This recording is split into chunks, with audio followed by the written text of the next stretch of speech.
Thank you. Good morning, everyone. My name is Rebecca Facey, and I was asked to give the closing argument of the Stewardship Pledge campaign this year. Thank you, thank you, thank you. I suppose that is because I am a trial attorney and extremely personally competitive, so I will take it personally if we do not reach our goals. No pressure, no pressure. No, it is my honor to speak with you all this morning. It's my honor to be a part of Trinity, my home, the place where me and my family feel safe and loved and accepted and celebrated. And this is just such an incredible community for us. We feel so very blessed to be a part of it and are grateful for all of you who make it happen every single day, every single week, and all the days throughout. I know that the staff here are very busy taking care of us. So in thinking about providing these remarks and thinking about it in the context of a closing argument, I think about evidence, right? That's what I have to do, is focus on the evidence. So thinking about why we give at Trinity, why we want all of you to give financial support to this community, to this church, to this family. It is easy to look at all of the postcards in the back there as we see our beautiful children returning. Postcards detailing all of the different ministries that Trinity provides, all the different ways that this community gives back to each other and to Toledo as a whole.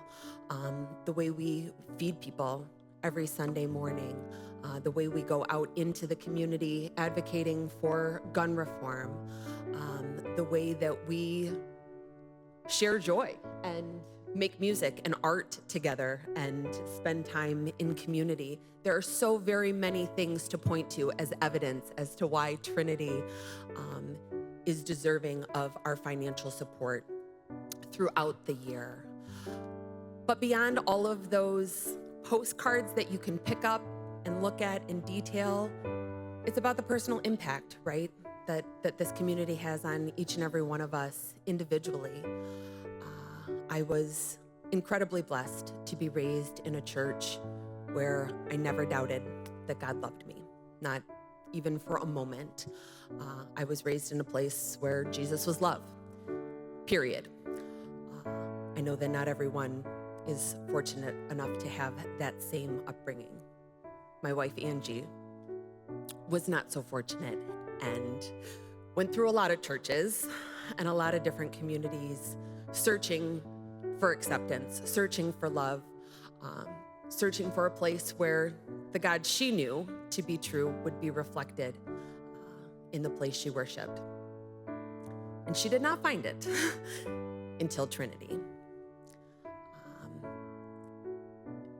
We started watching online during COVID, and because Angie has experienced so much what we call religious trauma from other churches she's been to, she was very, very hesitant.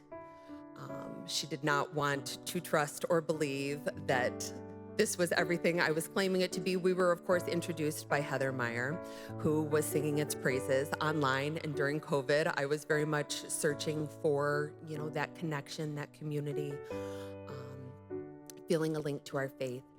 And so it took a lot of prodding, a lot of encouragement, and finally we showed up when, the world opened back up, and we came on Easter.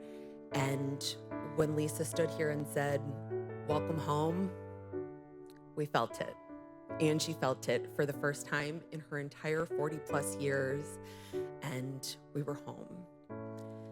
And it's been an incredible experience ever since. But we all know that churches have a lot to do with the people in it, the people making it happen, the people standing up here delivering the message every week. So when Lisa said that she was leaving, we got really nervous, and Angie was heartbroken, and I was really, really scared for what was going to come next, because we love our home here. Our kids are being raised here in a home where they know God to be love. But then we went through this incredible process of finding John and Michael, and we couldn't be more happy with where Trinity is now, where we know that we're headed, feeling the strength and stability of this community in really uncertain and scary times. John's very first sermon here earlier this year was about, he made the metaphor of Jesus as a mother hen. And from the moment he spoke that, I have felt that John is, in fact, our mother hen, just covering us with his wings and taking care of us and loving us and showing us, this unconditional love that church is truly supposed to be about, that is always supposed to be about. And so this year, the Character Faceys have doubled our pledge from last year because we are so confident about what Trinity is doing, where we are headed, and the hands that we are in. So when we think about the evidence and why we need to support this ministry, it is because of the work of our mother hens here taking care of us and the incredible work they do to support us every single week, that during these really difficult times, I was so honored to see on a list this week of places to go as SNAP benefits are being eliminated and people are scared and hungry and unsure of where to go, that our church was listed as a place locally of where people could get a hot meal on a Sunday morning. And isn't that the work of Jesus? That is the work that we are all called to do and to be a part of. And right now, if you want to think about how do we get past this scary moment, how do we move forward, how do we change the world, my answer is by showing up to a community that loves us, that cares about us, and that is teaching all of these small people in the back there that God is love. We appreciate your support. We are at the end of our campaign. If you haven't pledged already, I encourage you to find a pledge card in the back. It is easy. We can do it electronically. You can do it, week by week. But the point of the pledge is really so that the church knows that they can count on these funds in really, again, uncertain times. We need to know that we're moving forward, that we can continue providing all those services listed on the postcards in the back, and that we will continue moving forward together, because this is how we change the world, through love. Thank you.